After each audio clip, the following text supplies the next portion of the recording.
నాన్న, వీటిని మనం ఇక్కడైతే చాలా తక్కువ ధరకే అమ్మగలం కదా? సిటీలో వీటిని మనం ఎంతకు అమ్మగలం నాన్న? ముంబైలో ఎక్కువ ధరకు అమ్మొచ్చమ్మా. 3 రెట్లు 4 రెట్లు ఎక్కువగా కూడా అమ్మొచ్చు. కానీ ఇప్పుడు నువ్వు ఒక పని చెయ్యాలమ్మా. నువ్వు అక్కడ మాట్లాడే భాష నేర్చుకోవాలి. ఎందుకంటే మన భాష వాళ్ళెవరికి అర్థం కాదు. నాకు తమిళ అర్థం అవుతుంది నాన్న, కానీ మాట్లాడడం రాదంతే. అర్థమైనంత మాత్రాన ప్రయోజనం లేదమ్మా. నువ్వు మాట్లాడడం కూడా నేర్చుకోవాలి. అదే చాలా ముఖ్యం. అలాగే, తప్పకుండా నేర్చుకుంటాను. అలాగా? అయితే చెప్పు. అది మనం అందరం సిటీకి వెళ్ళిన తర్వాత మన చుట్టూ చాలా మంది ఉంటారు. రిహానా వచ్చినట్టున్నారు.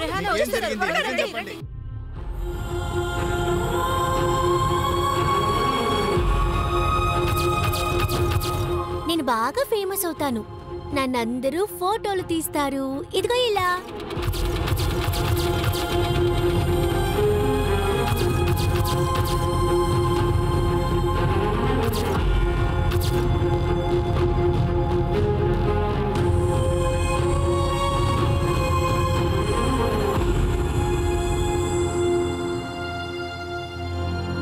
Super super. అమ్మా అమ్మా, నాకు ఆకలేస్తోందమ్మా. ఉండు బాబు, 2 నిమిషాలు, వంట అయిపోతుంది. నువ్వెళ్ళి ఆడుకుంటూ ఉండు, నేను ఈలోగా సిద్ధం చేస్తాను. సరే, ఇప్పుడు చూడండి. ఇప్పుడు నేను పక్షి ఎగిరినట్టుగా ఎగురుతాను. చూడండి. పక్షి ఎగురు.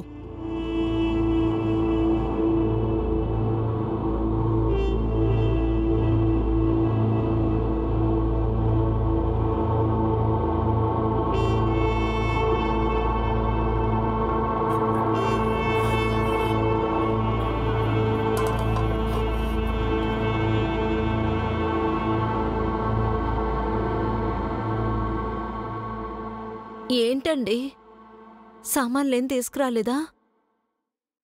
ఈరోజు ఎవరూ వీటిని కొనలేదు. ఎవరూ అప్పు కూడా ఇవ్వడం లేదు. పిల్లల ఆకలితో ఉన్నారు. వంట చేస్తున్నానని అబద్ధం చెప్పాను. నేను వాళ్ళకి ఏం చెప్తాను? అందరూ రండి, త్వరగా నిద్రపోవాలి. నేను చేసినట్టుగా అందరూ చేయాలి. ఇప్పుడు ఏం ఆకలేస్తోంది. నాకు ఆ విషయం తెలుసు, కానీ వంట పూర్తయ్యే వరకు వెయిట్ చేయాలి కదా. అందుకని అందరూ కాసేపు నిద్రపోండి. నిద్రపోండి.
ఎందుకలా చూస్తున్నారు నాన్న?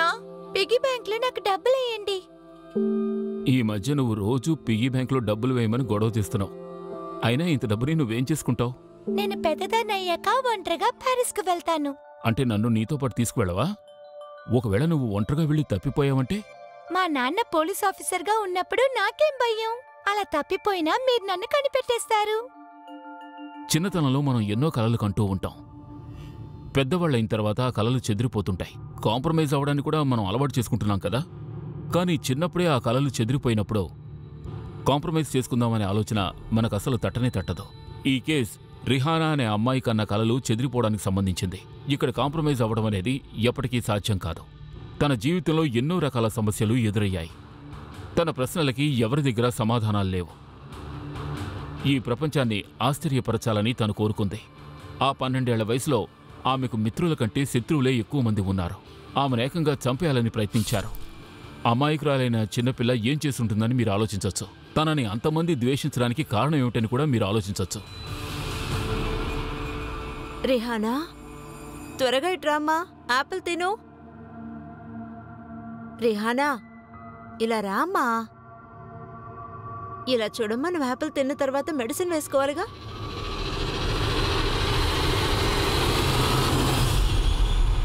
ఏమైందమ్మా రిహానా? ఏమైందమ్మా? ఎందుకు భయపడుతున్నావు? రిహానా, ఇలా చేయకూడదు. అది నాకు ఇచ్చేసాయి. నువ్వు నన్ను చంపడానికి ప్రయత్నిస్తున్నావు. నన్ను చంపాలని కదా చూస్తున్నావు? కాదమ్మా, మీరు నన్ను చంపలేరు. ఆంటీని పిలవండి, ఆంటీని పిలవండి. ఎవరైనా త్వరగా రండి. ఇలా చూడమ్మా, అలా చేయకూడదు. అది అది ఇచ్చేసేయండి. చూడమ్మా, దూరంగా వెళ్ళిపోండి. ఏం లేదు, ఏం లేదు. రిహానా, ఇలా చూడమ్మా. రిహానా, నీకేం కాదు. రిహానా,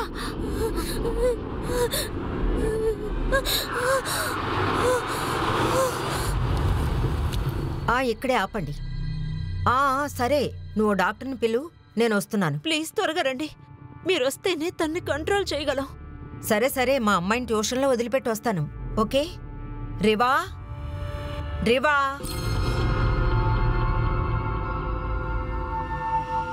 రివా, రివా, రివా, బంగారం. అయ్యో, ఏమైందమ్మా? అమ్మా, ఏమైంది?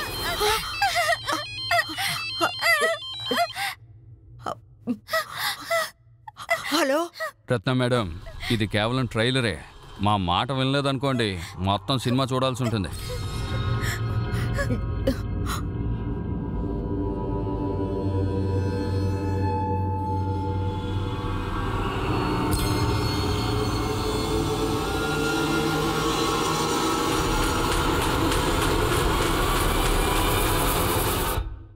రిహానా ఇప్పుడు బానే ఉంది కదా? డాక్టర్ ఇంజెక్షన్ వేశారు. రత్న మేడం రాలేదా? సమస్యలు వాళ్ళని వదలట్లేదు. అందుకే ఆవిడ నన్ను పంపించారు. గూండాలు హద్దులు దాటిపోయారు. వాళ్ళు రిహానాని చంపలేకపోయారు. అందుకోసమే రత్న మేడంని హింసిస్తున్నారు.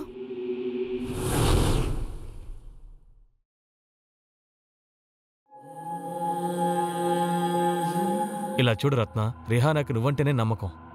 ఇంత దూరం వచ్చిన తర్వాత నువ్వు వెనకడుగు వేశావంటే ఆ అమ్మాయి పరిస్థితి ఏమవుతుంది?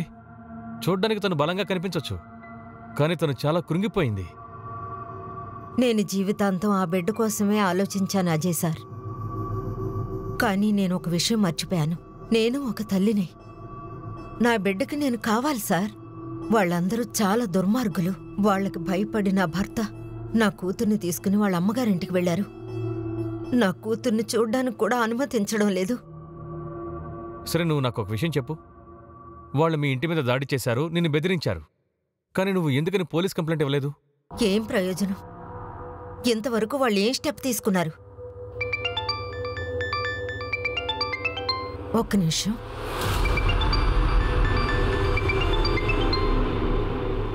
శబ్నం, చెప్పు. హలో హలో రత్న మేడం, వాళ్ళు నా కొట్టుకొచ్చి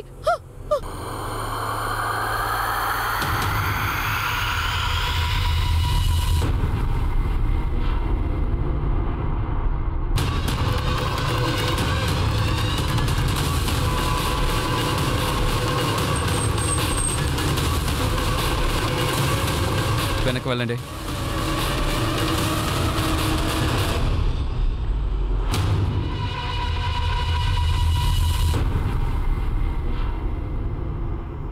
ఈమెను చంపింది ఎవరు?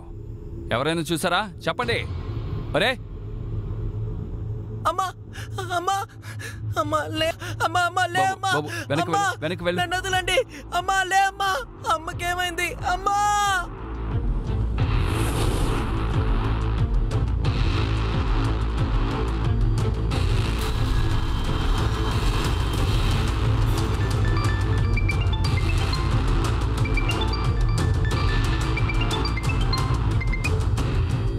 జై హింద్ సార్. ఈ కేసులోకి షబ్నం మర్డర్ అయిన తర్వాతే నేను ఎంటర్ అయ్యాను. అప్పుడు షబ్నం కేసు రిహానా కేసుతో లింక్ అయి ఉంది. ఈ కేసు హ్యూమన్ యాంగిల్లో ఎలా కనెక్ట్ అయి ఉందంటే, కరువు కాటకాలతో జీవించే రిహానా జీవన్మరణ పోరాటాలని ఎదుర్కొంటోంది. ఆ పోరాటం ముంబై నుంచి వెస్ట్ బెంగాల్ వరకు తీసుకొచ్చింది. నేను ఈ కేసులో ఎంతో బాధపడుతున్న అమ్మాయికి అండగా నిలిచాను. జై హింద్ సార్. జై హింద్ సార్, ఇది రిహానా కేస్ ఫైల్. ముందు షబ్నం మర్డర్ కేసు అప్డేట్స్ ఇవ్వండి. సార్ మా అనుమానం ఏంటంటే షబ్నంని హత్య చేసింది రిహానా కేసులో ఉన్న నిందితులే అనుకుంటున్నాను సార్. కానీ ఎటువంటి స్ట్రాంగ్ అయిన ఎవిడెన్స్ దొరకలేదు. అక్కడ ఎటువంటి సీసీటీవీ కూడా లేదు. అక్కడ ఉన్న వాళ్ళు కూడా ఎవరు ముందుకొచ్చి ఎవరు హత్య చేశారో చెప్పడం లేదు. అందరూ భయపడుతున్నారు సార్. ఎందుకు భయపడుతున్నారు?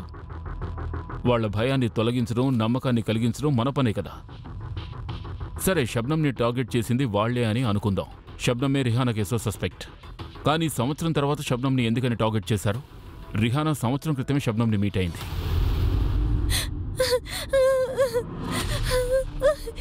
ఏమైందమ్మా? లేదు, నన్ను వదిలేయండి, నన్ను వదిలేయండి, నన్ను వదిలేయండి. ఏంటమ్మా, ఏమైంది? ఏంటి విషయం చెప్పు. నన్ను వదిలేయండి. ఏమైందమ్మా? భయపడుతున్నావేంటి? ఏమైంది? నన్ను వదిలేయండి, వెళ్ళిపోండి, వెళ్ళిపోండి, వెళ్ళిపోండి. అమ్మా, ఏమైందమ్మా ఏమైంది నీకు? ఇక్కడ? నా దగ్గరికి పక్కకు జరగండి, జరగండి. ఎందుకమ్మా ఏడుస్తున్నావు? నాకు భయంగా ఉంది. అందరూ నన్ను తాకడానికి ప్రయత్నిస్తున్నారు. ఎవరు దగ్గరికి రావద్దు. ఎక్కడి నుంచి వస్తున్నావు? నీ ఇల్లు ఎక్కడుంది? భయపడకుండా చెప్పమ్మా. ఎవరు దగ్గరికి నీ ఇల్లు ఎక్కడమ్మా? ఎక్కడుందో చెప్పు, నేనే తీసుకెళ్తాను.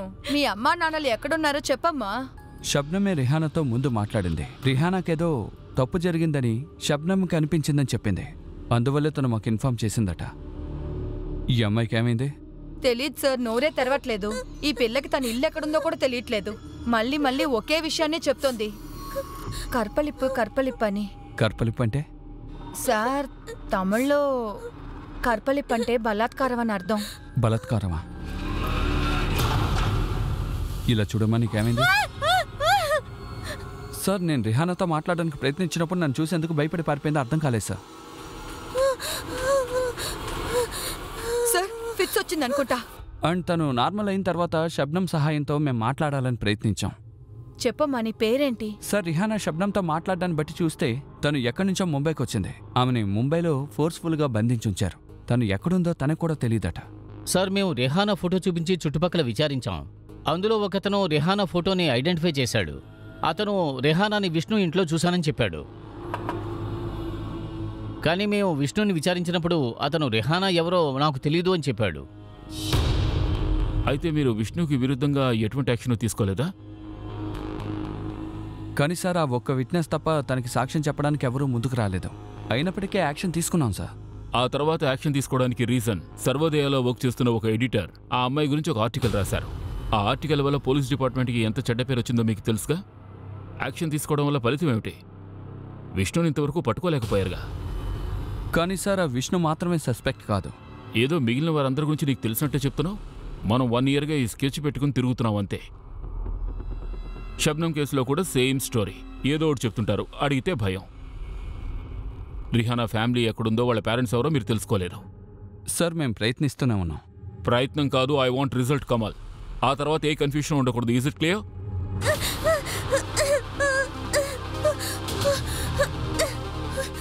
హలో రత్న మేడం, మీరు రిహానాకి ఒక బుక్ ఇచ్చారు కదా, అది తన కోపంతో చింపుతోంది. సునీత, నేను అర్థం చేసుకోగలను. రెహానా నన్ను కలవాలనుకుంటోంది. ఇప్పుడు నా కూతురు రేవాన్ చూడడానికి వెళుతున్నాను. కానీ మేడం, రిహానా కూడా మీ అమ్మాయి లాంటిదే కదా, ఒక్కసారి చూడడానికి ప్రయత్నించండి. నాకు అర్థమైంది. నేను టైం చూసుకుని అక్కడికి వస్తాను. ఓకే? రిహానా, ఇలా చేయకూడదమ్మా. చూడమ్మా, నా మాట విను.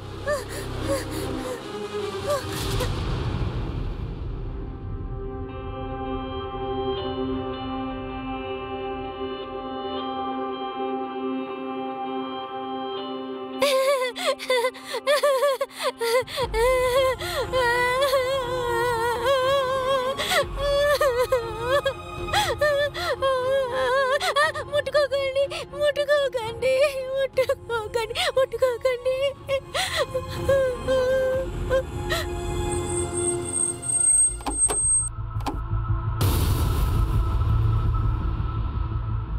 సార్, ఇదే షబ్నం కొట్టు.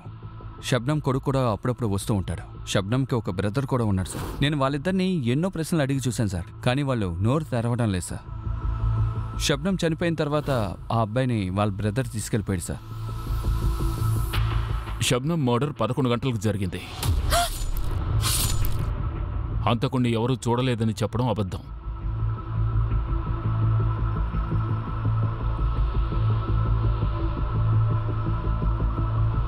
ఏయ్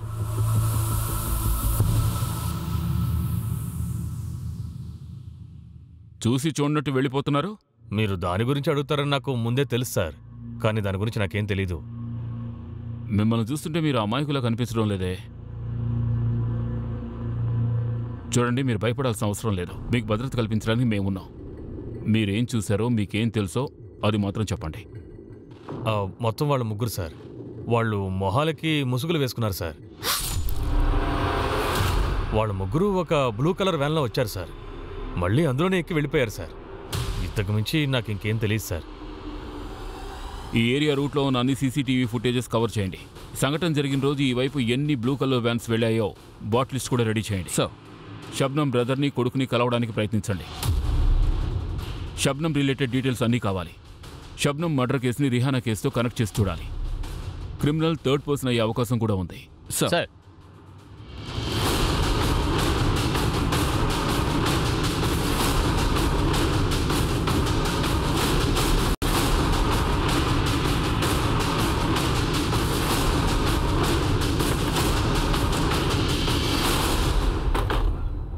మీరు ఇక్కడే ఉండండి.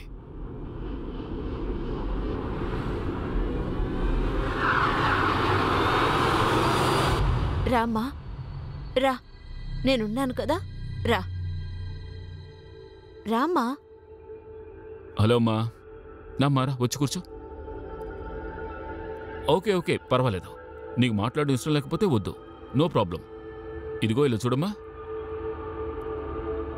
నేను నీకోసం గిఫ్ట్ తీసుకొచ్చాను. ఇది తీసుకో. రిహానా,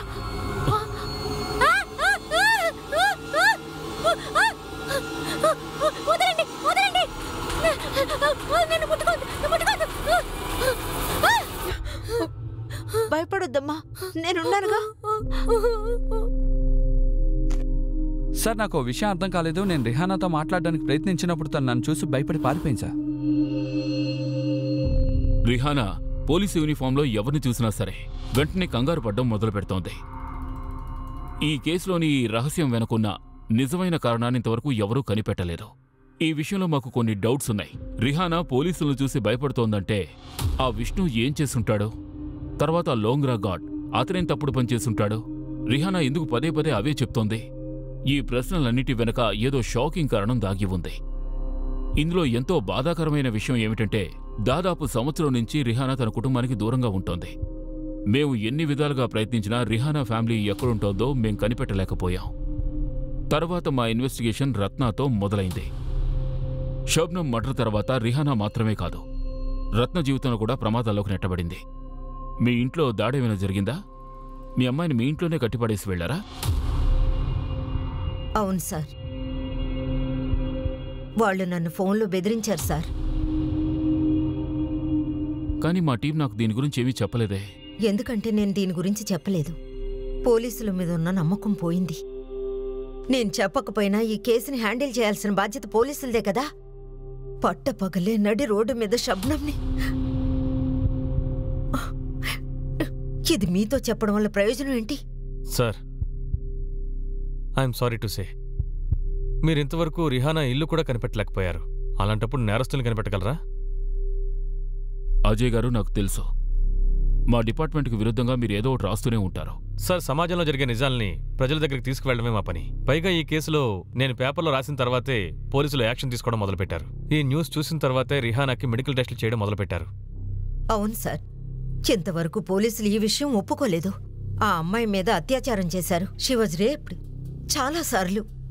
ఆ అమ్మాయి తన సొంత భాషనే మాట్లాడలేకపోయింది. తన కోసం ఎటువంటి ట్రాన్స్లేటర్ని తీసుకొచ్చారో తెలుసా? తను మాట్లాడేది అర్థం చేసుకోలేకపోయారు. నేను హ్యుమానిటీ గ్రౌండ్స్లో టైం చూసుకుని ఆ అమ్మాయి కోసం ట్రాన్స్లేటర్గా వర్క్ చేశాను. నా 15 நாள் విష్ణు వీట్లో ఇருந்து. ఈ అమ్మాయి ఏమంటోందంటే విష్ణు ఇంట్లో 15 రోజులుందట. తన బాధను నేను అర్థం చేసుకున్నాను. తన తరపున నేను కోర్టు విషయంలో పాలు పంచుకున్నాను. మిలాడ్, ముందుగా నేను కోర్టుకి ధన్యవాదాలు తెలియజేసుకుంటున్నాను. ఎందుకంటే రత్నాని రిహానాకి బిహాఫ్గా ట్రాన్స్లేట్ చేయడానికి ఒప్పుకున్నందుకు. అండ్ నేను ఎదురు చూసేదేంటంటే రిహానా ఏం చెప్తున్నారో అది అలాగే రత్నా మ్యామ్ ట్రాన్స్లేట్ చేస్తారు. ఎన్ని రోజులు ఈ రిహానా విష్ణు ఇంట్లో ఉందో తెలుసుకోవాలి. అలాగే విష్ణు కూడా తనతో ఎలా ప్రవర్తించాడో తెలుసుకోవాలి. సార్ రెహానా ఏం చెప్పిందంటే విష్ణు ఇంట్లో 15 రోజులుందట.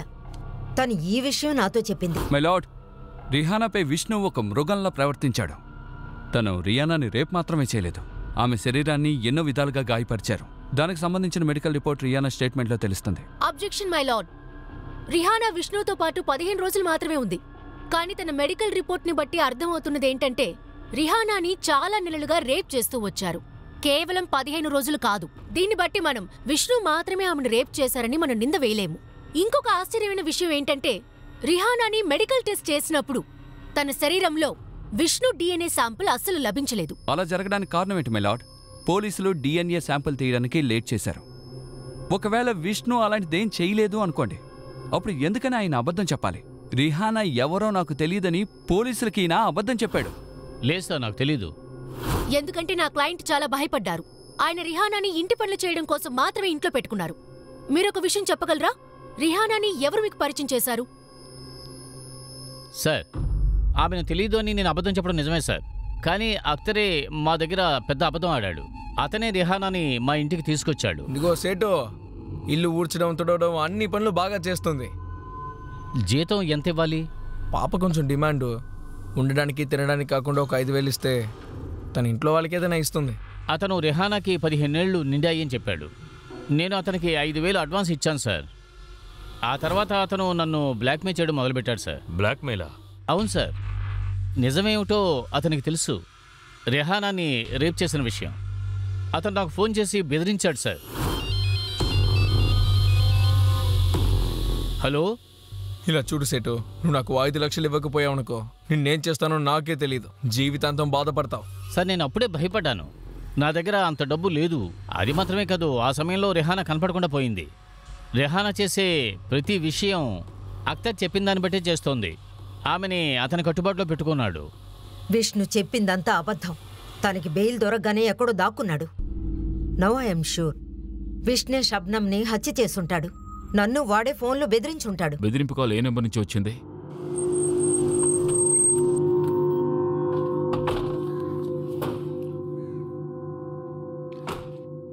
సురేష్, ఈ నెంబర్ డీటెయిల్స్ తీసుకురండి. Okay sir. సార్, నేను షబ్నం కొడుకుతోటి బ్రదర్తోటి మాట్లాడడానికి ప్రయత్నించాను సార్. కానీ ఏ యూజు లేదు సార్. సార్, షబ్నం బ్యాక్గ్రౌండ్లో ఎటువంటి సస్పీషియస్ లేదు సార్. అందువల్ల షబ్నం కేసులో పర్సనల్ మోటివ్ ఉన్నట్టుగా అనిపించడం లేదు సార్. రిహానా ఫ్యామిలీ గురించి తెలుసుకోవడానికి ఏం యాక్షన్ తీసుకున్నారు? Sir, West Bengal police head క్వార్టర్స్కి ఈ ఫోటోను పంపించారు సార్. అక్కడి నుంచి ఏ అప్డేట్ రాలేదు సార్. అప్డేట్స్ రాలేదంటే చేతులు ముడుచుకుని కూర్చుంటారా? తల పైకెత్తండి. వెంటనే వెస్ట్ బెంగాల్కి వెళ్ళండి. రిహానా ఫ్యామిలీ డీటెయిల్స్ తెలిసిన తర్వాతే మీరు తిరిగి రావాలి. Okay sir.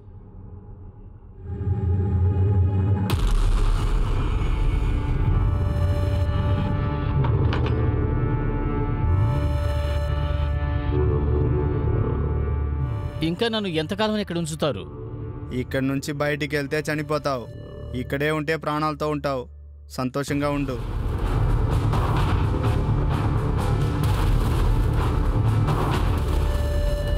Come in sir. Sir, షబ్నంని చంపడానికి వచ్చిన నేరస్తుల బ్లూ వ్యాన్ ట్రయల్స్ని నేను చెక్ చేసి చూశాను సార్. సార్, శబ్దం షాప్ నుంచి 6 కిలోమీటర్ దూరంలో ఒక సీసీటీవీలో అలాంటి బ్లూ వ్యాన్ క్యాప్చర్ అయింది. శబ్నం హత్య జరగడానికి కొద్దిసేపటి ముందు ఈ వ్యాన్ శబ్నం కొట్టివైపు వెళ్ళింది. దాదాపు 20 నిమిషాల తర్వాత ఇదే వ్యాన్ తిరిగి ఇలా వచ్చింది. స్టేట్మెంట్ ఇచ్చిన ఆ మనిషి కూడా ఈ వ్యాన్ ఐడెంటిఫై చేశాడు సార్. సార్, బండి నంబర్ ఫేక్. కానీ ఈ క్రిమినల్స్ను పట్టుకోవడానికి నేను అన్ని విధాలుగా ప్రయత్నిస్తున్నాను. ఈ క్రైమ్ సీన్ డమ్ డేటాను కూడా రెడీ చేశాను. సో ఖచ్చితంగా మనకు ఏదో ఒక సస్పిషియస్ డేటా దొరుకుతుంది. వాళ్ళిద్దరు ఎప్పుడు దొరుకుతారు? ఆఫ్తాబే రిహానాని తన దగ్గర వదిలిపెట్టినట్టుగా విష్ణు కోర్టులో చెప్పాడు. ఆఫ్తాబ్ ద్వారా రిహానా ఫ్యామిలీ గురించి మనం తెలుసుకోవచ్చుగా? సార్, ఈ ఆఫ్తాబ్ జోగేశ్వర్కి చెందినవాడు. విష్ణు కాల్ రికార్డ్స్లో కూడా వీడి నెంబర్ ఉంది. ఇప్పుడు వీడి నెంబర్ స్విచ్ ఆఫ్లో ఉంది. జోగేశ్వర్లో వీడి ఇల్లు కూడా తాళం వేసింది. సార్, వీడు కనిపించకుండా పోవడాన్ని బట్టి చూసి విష్ణు నిజం చెప్తున్నాడు అనుకున్నాం. ఇప్పుడు విష్ణు కూడా కనపడడం లేదు సార్. సార్, ఆఫ్తాబ్ గురించి మేము కలెక్ట్ చేసిన ఇన్ఫర్మేషన్ బట్టి చూస్తే వీడేమీ పెద్ద గేమ్ ఆడలేడు. వీడు మామూలు వ్యక్తి సార్.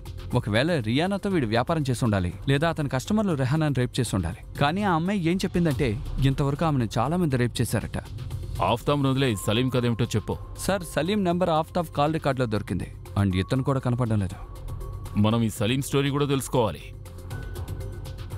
రిహానా పోలీస్ యూనిఫామ్లో ఎవరొచ్చినా ఎందుకు భయపడుతోందో మనం తెలుసుకోవాలి. రెహానా, అత్తయ్య మీరు ఎక్కడికి వెళ్ళిపోయారు? ఇక్కడే ఉన్నానమ్మా. కానీ రెహానా, రీవా ఎక్కడా? లేదమ్మా, రివా ఇప్పుడు రాలేదు. కానీ ఒక అంకుల్ వచ్చారు. నిన్ను కొన్ని ప్రశ్నలు అడుగుతారు. ఇలా చూడు, అంకుల్ సలీం గురించి తెలుసుకోవాలట. నువ్వు చెప్తావు కదా? ఉనికి ఎన్న తెరియుమో అదెల్లాం అంకుల్ కిట్ సొల్లు. நான் ஒரு கிராமத்துல இருந்தேன். తను గ్రామంలో ఉండేది. அங்க ரொம்ப சந்தோஷமா இருந்தேன். చాలా సంతోషంగా ఉండేది. அங்கதான் நான் முதல் முறையா அந்த சலீம் அண்ணனை சந்திச்சேன். అప్పుడే మొదటిసారిగా తను సలీం చూసింది. ఇండియ నాడు రిహానాని చూస్తేనే తెలుస్తోంది. ముంబై కోసమే దేవుడు తన్ని సృష్టించాడు. నువ్వు మాట్లాడేది ఎలా ఉందో తెలుసా? తనేదో గొప్ప వ్యక్తిని చేస్తున్నట్టుగా ఉంది. అలాంటి గొప్ప వ్యక్తులు తెలియదు, కానీ ముంబైలో మంచి ఉద్యోగం ఇప్పిస్తాను. అక్కడ ఇలాంటి అమ్మాయిలు చాలామంది పనిచేస్తున్నారు. కేవలం ఇంటి పనులకే ఎక్కువ డబ్బు దొరుకుతుంది. తప్పకుండా దొరుకుతుంది, కానీ నా మనసు అంగీకరించట్లేదు. రిహానాని అంత దూరం పంపించలేను. బాగా ఆలోచించండి. మీ ఇంట్లో ఆకలి సమస్య తీరుతుంది. 2 వారాల్లో అన్నీ సర్దుకుంటాయి. అలాగా అన్నయ్య, నేను బాగా సంపాదించగలనా? అవును రిహానా, నువ్వు చాలా సంపాదించొచ్చు. నాన్నా నాన్నా, అయితే నేను వెళ్తాను నాన్న. బాగా డబ్బు సంపాదిస్తాను నాన్న, వెళ్ళనివ్వండి. అంటే సలీమే నిన్ను ముంబైకి తీసుకొచ్చాడా?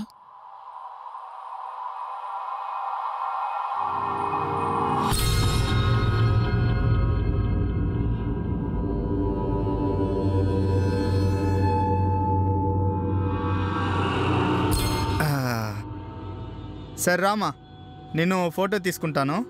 పనికి అవసరం అవుతుంది.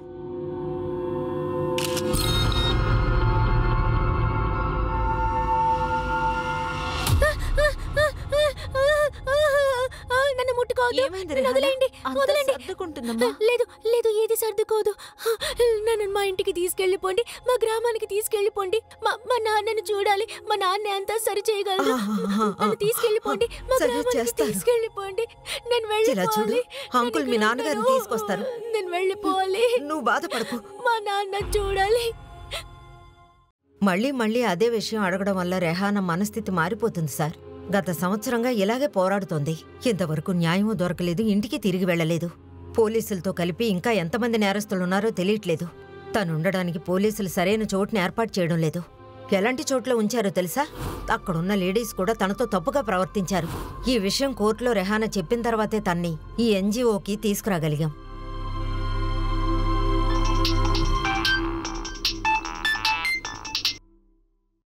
చెప్పండి గణేష్. సార్, ఏ నెంబర్ నుంచి అయితే రత్న కాల్ వచ్చిందో అది ఫేక్ ఐడి ఇచ్చి తీసుకున్నారు సార్. ఆమెకు థ్రెట్ కాల్ వచ్చినప్పుడు ఆ నెంబర్ మీరా బెహందర్లో యాక్టివ్ అయి ఉంది.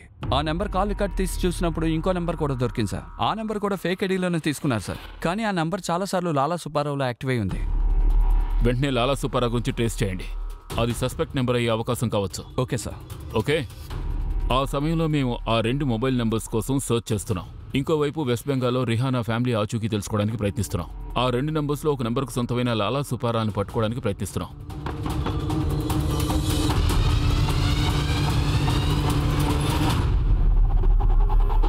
సార్ సార్ నేను చేయలేదు సార్. సార్ సార్ నన్ను నమ్మండి సార్. సార్ నేను చెప్తాను సార్. చెప్తాను సార్. చెప్తాను సార్.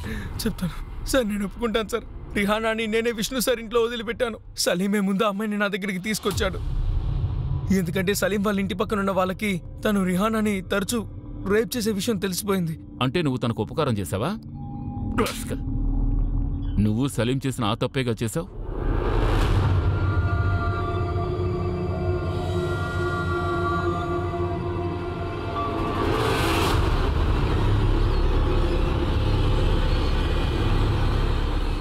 మంచి పీస్నే తీసుకొచ్చావు. దీనికి తగ్గట్టు కస్టమర్స్ తీసుకురా. నీకు కావాల్సింది నేను పంచుతాను. సార్, ఒకరోజు నేను రిహానాని విష్ణు సార్ ఇంటికి తీసుకువెళ్ళాను. 15 రోజులు రిహానా తన దగ్గరే ఉంది. కానీ ఛాన్స్ రాగానే రిహానా అక్కడి నుంచి తప్పించుకొని వెళ్ళిపోయింది. పోలీసులు కూడా విష్ణు సేట్ ఇంటికే వెళ్లారు. విష్ణు సేట్ ఫోన్ చేసి నాకు జరిగిందంతా చెప్పారు. ఇక నేను భయపడి దాక్కున్నాను సార్. నువ్వు బ్లాక్మెయిల్ చేసినట్టు విష్ణు చెప్పాడు. రిహానా నీ కంట్రోల్లోనే ఉండేదట. సార్ అబద్ధం చెప్తున్నాడు సార్. ఇప్పుడు ఆ విష్ణు ఎక్కడున్నాడు? నాకు తెలియదు సార్. ఆ సలీం? వాడి గురించి ఏం తెలియదు సార్. ఈ నెంబర్ నుంచి నీకు ఎవరు ఫోన్స్ చేస్తుంటారా? సలీమే సార్, కానీ ఇప్పుడు వాడు ఎక్కడున్నాడో నాకు తెలియదు. ఈ నెంబర్ నుంచి ప్రొఫెసర్ రత్నకు ఫోన్ చేశారు, ఆవిడ్ని బెదిరించారు, ఆవిడ కూతుర్ని ఇంట్లోనే కట్టిపడేశారు. ఇవన్నీ సలీమే చేశాడని చెప్తున్నావా?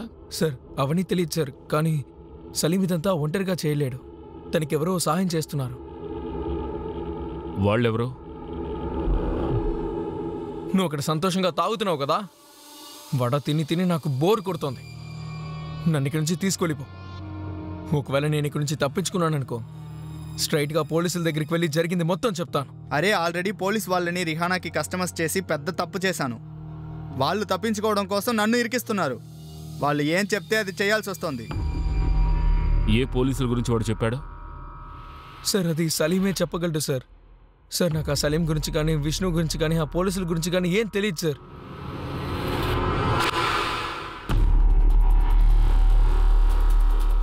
ఈ కేసులో మన పోలీస్ డిపార్ట్మెంట్ కూడా సంబంధం ఉంది. ఈ చిన్న పిల్లని పోలీసులా?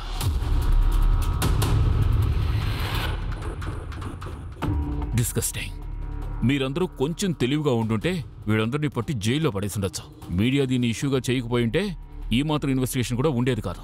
తల ఉంచుకుని లాభం లేదు. విష్ణు ఈ కేసులో ప్రైమ్ సస్పెక్ట్. వాడిని అరెస్ట్ చేశారు, కోర్టులో కూడా ప్రొడ్యూస్ చేశారు. బెయిల్ దొరికింది, వాడు ఎస్కేప్ అయ్యాడు. ఆ తర్వాత మీరంతా ఏం చేశారు? వాడిని ఫాలో అవ్వాలని మీకు తోచలేదా? లేదంటే నువ్వు కూడా వాళ్లతో? సార్ ఒకవేళ నాకు ఈ కేసులో ఏదైనా సంబంధం ఉందని అనుకున్నారంటే వెంటనే నన్ను ఈ కేసులో తీసేయండి.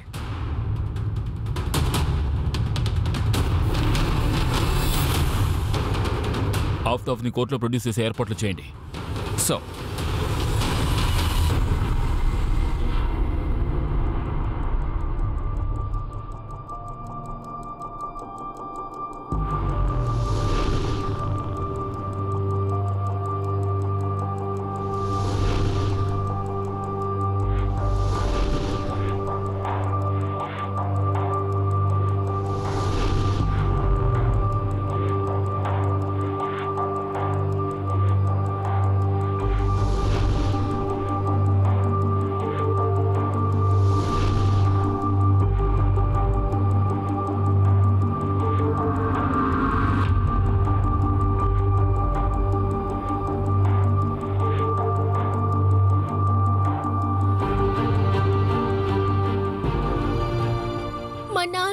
సరి చేయగలరు. మా నాన్నని వచ్చి నన్ను తీసుకెళ్ళమని చెప్పండి. నేను మా నాన్నని చూడాలి. ఈ కేసు ఎంక్వైరీ మొదలుపెట్టిన తర్వాత మా అమ్మాయిని చూస్తున్న ప్రతి క్షణం రిహానా స్థానంలో నా కూతురే నాకు గుర్తుకొస్తూ ఉండేది. కేవలం 12 ఏళ్ల వయసున్న అమ్మాయి. ఇన్ని సమస్యలు ఎదురైన తర్వాత కూడా తన ఫ్యామిలీ, తన తల్లిదండ్రులు, తన తమ్ముళ్ళు వీళ్ళందరికీ దూరంగానే ఆ అమ్మాయి జీవించింది. ఈ విషయంలో నేను కోరుకునేది ఏమిటంటే క్రైమ్లోని క్రిమినల్స్ లేట్గా దొరికినా సరే ఈ అమ్మాయి తన ఫ్యామిలీని, తన పేరెంట్స్ని అతి త్వరగా కలుసుకోవాలి. కానీ ఈ కేసులో ఇంకొక తుఫాన్ రావడానికి సిద్ధంగా ఉంది. ఆ తుఫాన్ ఎటువంటిదంటే అది మళ్లీ మమ్మల్ని బెదిరించే సంకేతాలు చూపించింది. రిహానా, మీకేం జరిగిందో చెప్పండి. ఏదైనా మీడియా ముందు ధైర్యంగా చెప్పండి.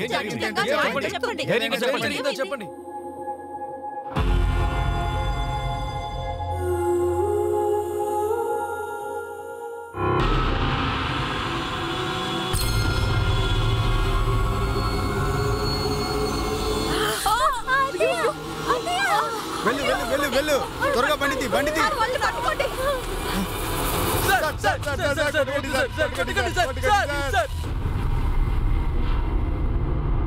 చెప్పండి, ఎవరు చెప్తే అటాక్ చేశారు? పటేల్, వీళ్ళు నోరు తెరిచేంత వరకు కొట్టే సౌండ్ వినిపిస్తూనే ఉండాలి. సార్ వీళ్ళిద్దరూ హిస్టరీ చీటర్స్ సార్. మున్నా ఇంకా విజయ్ బెదిరించడం, పంచాయతీ చేయడం లాంటి కేసుల్లో చాలాసార్లు లోపలికి వెళ్లారు. అంటే ఖచ్చితంగా ఎవరో చేయమని చెప్పారు. ఒకటి సలీం అయి ఉండాలి, లేదా పోలీసులో ఎవరైనా ఒకరై ఉండాలి. గౌతమ్ సార్, రెహానా గ్రామం గురించి తెలుసుకున్నాం. గంగాసాగర్లో ఒక పెద్ద గ్రామం. రెహానా ఇంటికి వెళుతున్నాం. గ్రేట్. రిహానా ఫ్యామిలీ మెంబర్స్ని మీట్ అయిన తర్వాత కాల్ చేయండి. ఓకే? Okay sir.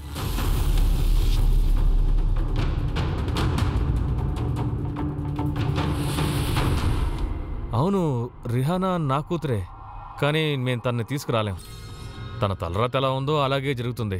నీ కూతురు ఇప్పుడు ఎక్కడ ఏ పరిస్థితుల్లో ఉందో నీకేమైనా తెలుసా? ఇంటికి తీసుకురావడం కుదరదని చెప్తున్నావు.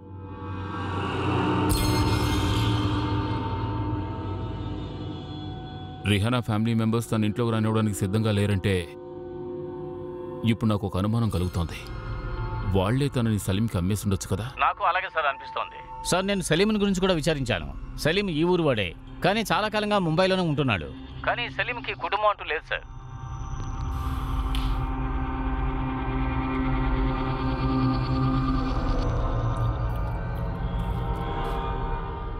ఏమండి, మీకేమైంది? మీ అమ్మాయి మీకు వద్దని చెప్తున్నారు. ఎందుకు ఇలా చేస్తున్నారు? చాలు, ఇక మీదట ఈ ఇంట్లో రిహానా గురించి ఎవరు ఏం మాట్లాడకూడదు. వెళ్ళు, నీ పని చూసుకో.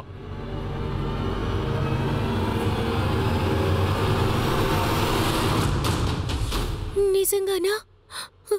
మా నాన్న దొరికారా?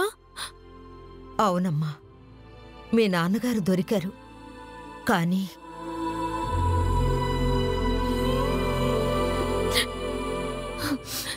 చెప్పండి, మీరిందుకే కదా ఏడుస్తున్నారు? నేను ఇక్కడి నుంచి వెళ్ళిపోతున్నానని. అవునమ్మా, నేను అందుకే ఏడుస్తున్నాను. నువ్వు నన్ను వదిలి వెళ్ళిపోతున్నావు కదా. లేదు లేదు, నేను నాతో పాటు మిమ్మల్ని కూడా తప్పకుండా తీసుకెళ్తాను అత్తయ్య. మీరు నేను కలిసే ఉందాం.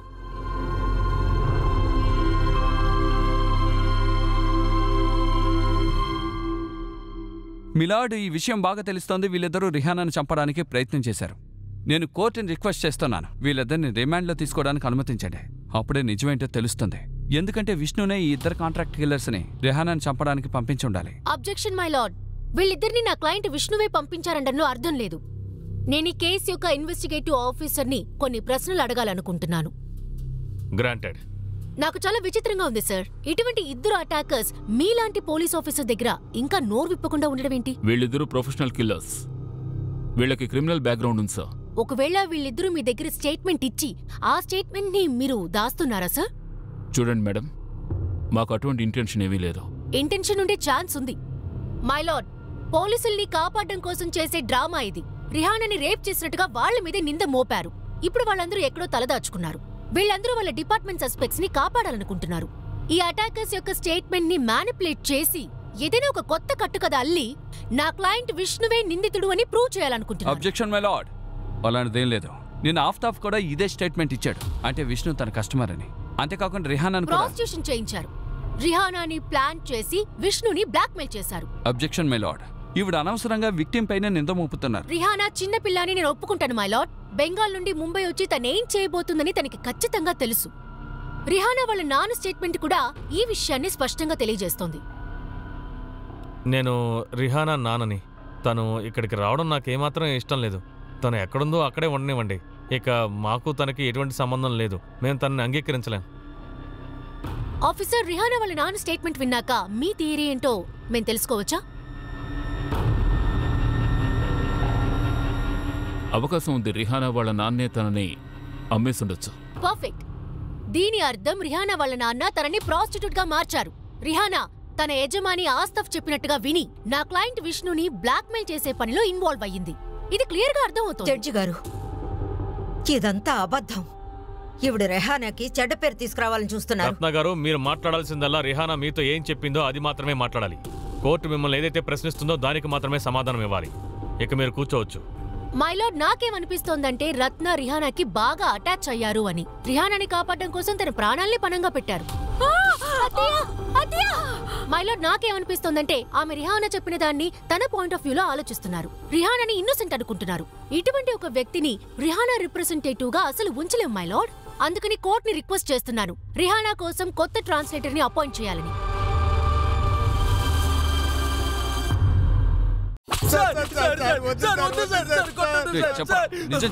నిజం చెప్పరా.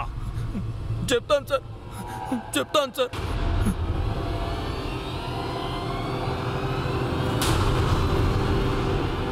ఎవరు చెప్తే ఇవన్నీ చేస్తున్నారు?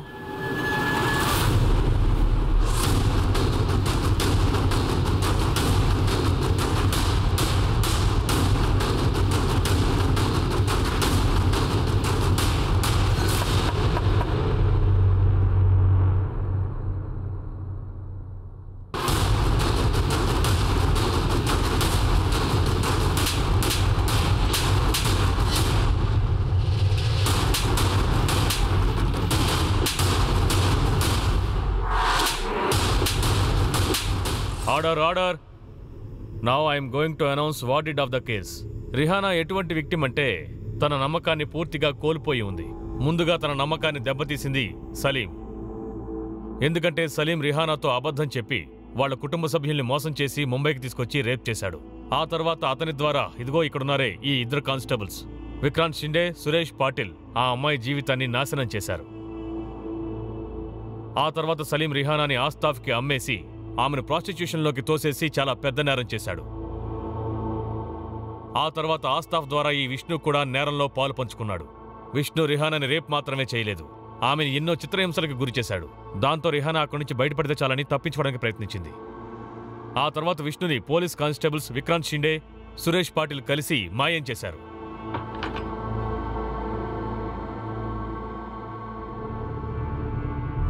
ఇంకా ఎన్ని రోజులు నన్ను ఇక్కడే ఉంచుతారు? ఇక్కడి నుంచి బయటికి వెళ్తే నీ ప్రాణం పోతుంది. ఇక్కడే ఉంటే ప్రాణాలతో ఉంటావు. ఆ తర్వాత వీళ్ళిద్దరూ సలీంతో కలిసి ఒక పెద్ద పథకం వేశారు. అందులో వాళ్ళు రత్నాని, ఆమె కూతుర్ని టార్గెట్ చేశారు. తర్వాత మున్నా విజయ్ల ద్వారా షబ్నంని హత్య చేయించారు. అంతేకాదు రిహానాని కూడా చంపాలని ప్రయత్నించారు. లభించిన సాక్ష్యాల్ని, ఆధారాల్ని దృష్టిలో ఉంచుకుని ఈ కోర్టు ఈ నేరస్తులందరికీ యావజ్జీవ కారాగార శిక్ష విధించడమైంది.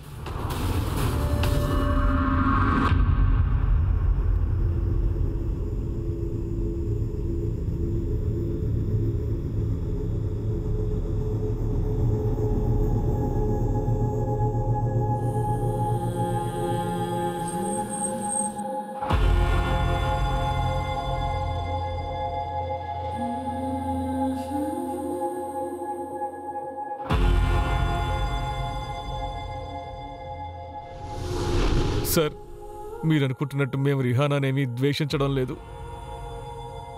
అదేంటంటే ముంబై నుంచి తనని ఇక్కడికి తీసుకురావడానికి మా దగ్గర డబ్బులు లేవు సార్. దయచేసి మమ్మల్ని క్షమించండి. మీ సమస్యను మేము ముందే అర్థం చేసుకోలేకపోయాం. కానీ అందుకోసం మీరేమీ ఖర్చు పెట్టాల్సిన అవసరం లేదు.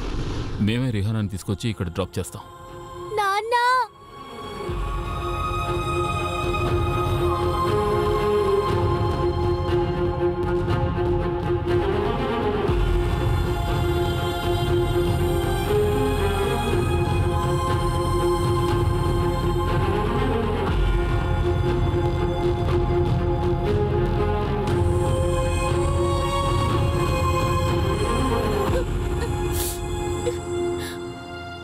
ఇదిగో అమ్మా, ఇది నీకోసమే. ఇదంతా మన కోసం రత్న అత్తయ్య కొన్నారు. రిహానా పడిన బాధలకి, వేదనకి ఇప్పుడు పరిష్కారం లభించింది. తను తన కుటుంబంతో సంతోషంగా జీవిస్తోంది. అయినప్పటికీ తన మనసులో ఎన్నో ప్రశ్నలు ఉన్నాయి. వాటికి సమాధానాలు చెప్పడం కూడా చాలా కష్టం. ఆ ప్రశ్నలు ఎలాంటివంటే భవిష్యత్తులో అవి మన దేశానికి, మనకి తలవంపులు తీసుకురావచ్చు. రేప్ వంటి దారుణమైన నేరాలకి మన పిల్లలు, మన సోదర సోదరీమణులు, ఎంతోమంది మహిళలు బలవుతూనే ఉన్నారు. కానీ మనం ఎంతగా ప్రయత్నించినా ఇటువంటి నేరాల్ని అడ్డుకోలేకపోతున్నాం. మానవత్వం అనేది రోజురోజుకి దిగజారిపోతోంది.